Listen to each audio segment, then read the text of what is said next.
CHEM.digital. I spent quite a bit of time this weekend thinking about real estate SEO and how things have changed over the years. Every week we get tons of inquiries into our real estate SEO services, along with real estate pay-per-click, obviously, which sort of rounds out your whole real estate marketing campaigns.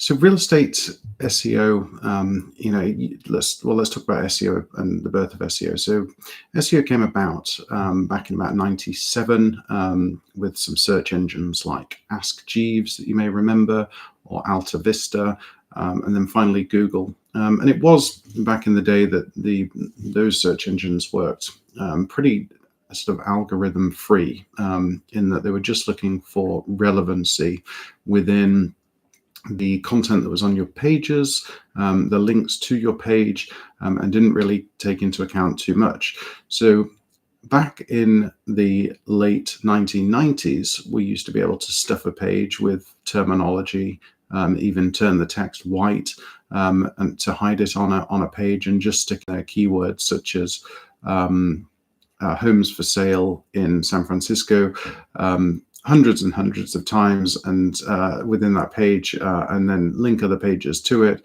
and that would give us a keyword density. So if the keyword for the page, then the description of the page, which the meta description, you might have heard of meta tags, all sort of added up to a keyword density, so the number of times that keyword was actually used within the page. Then you could pretty much get the website, onto the first page without too much trouble. And it was something. It was less than optimization and more of a case of manipulation of the search results. Today it's a lot different. So you can't game the search engines. They read a page better than you can. So I put together kind of a list of terms which are still thrown around, those that clients ask for in a consultation or in a regular checkup in relation to their real estate SEO for their real estate website, and those terms are kind of null and void. So, for example, your meta keyword, your meta description, your meta site title or page title, the keyword that you select doesn't even need to be on the page, and the relevancy of the keyword is not a factor. So, in terms of the keyword density is not a factor. So the keyword itself related to a page doesn't even need to be on the page. So all of this vocabulary and terminology that used to be used in terms of real estate SEO is not the case anymore. Search now is more about providing an accessible page.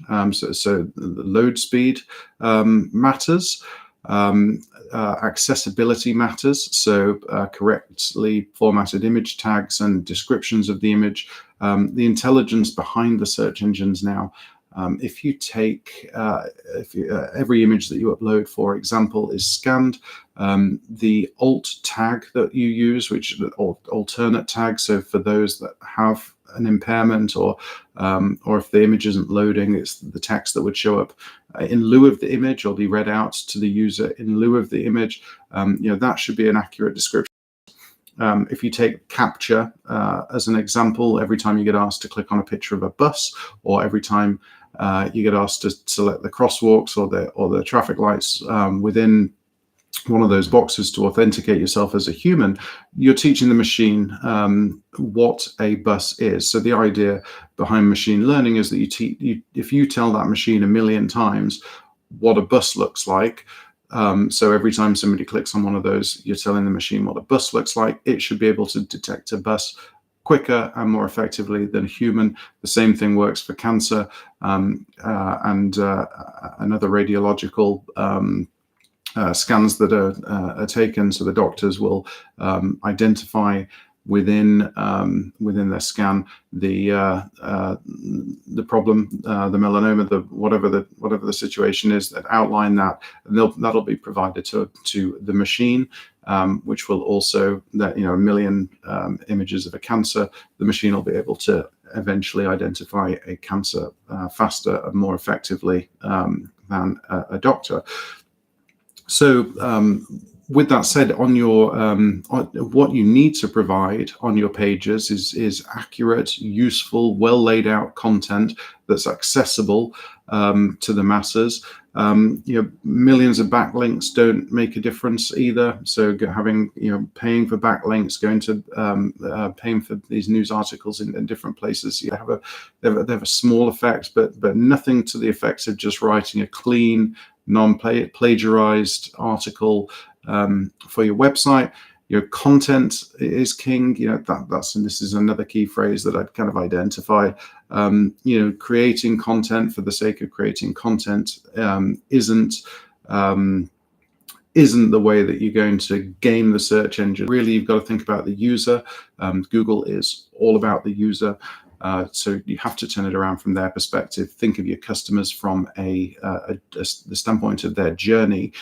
So at what stage in their life cycle is a potential real estate client searching, and what are they searching for? So if you take search as a tool, we search everywhere. So we search at home, we search on our mobile devices, we search on our tablet, search when we want to know something, we search when we want to win an argument, we search when we want to buy something, we search when we want to validate what somebody's told us about buying something. So if you go through the process and think about creating content, it should really be content that is geared towards the user, not just content that you're creating for the sake of creating content because you think that's going to assist you in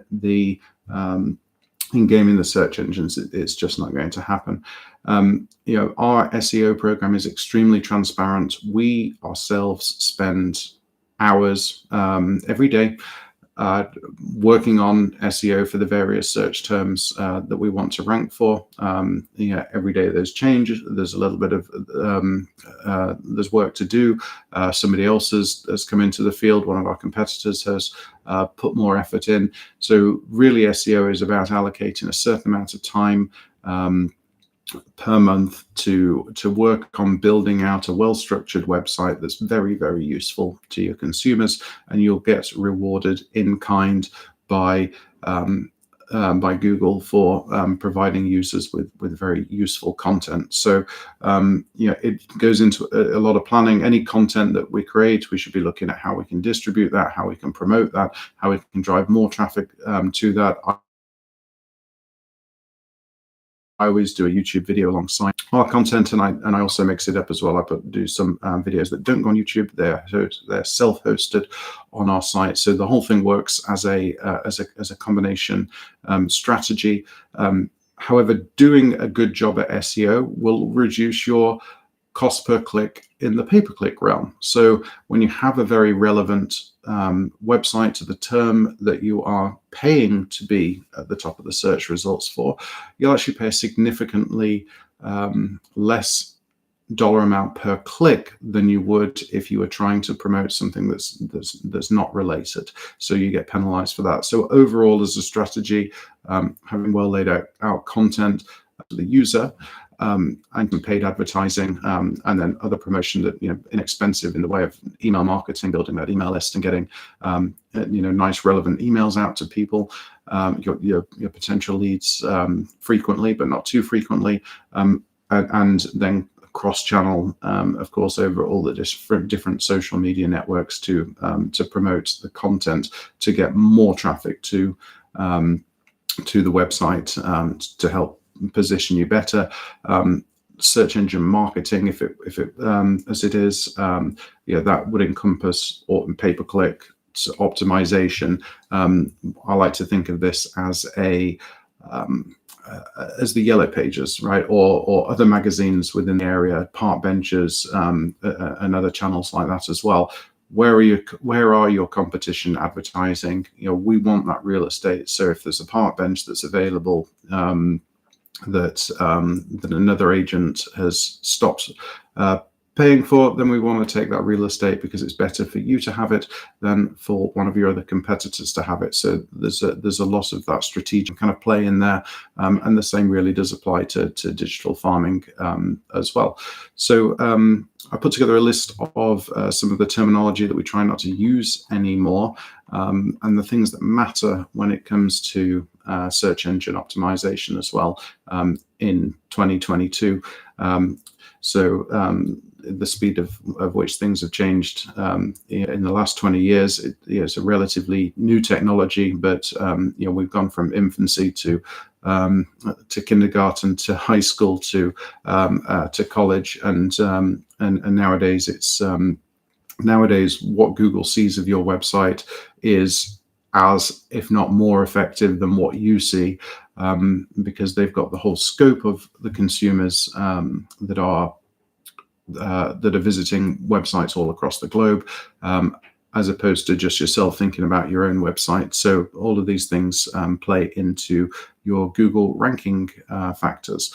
If you have any questions about real estate SEO, please feel free to fill out the form that is included down below on YouTube. There's a link, and if you're reading this on the blog, then just scroll down. There'll be a free consultation form somewhere around, or up in the top corner of our website, CHEM.digital.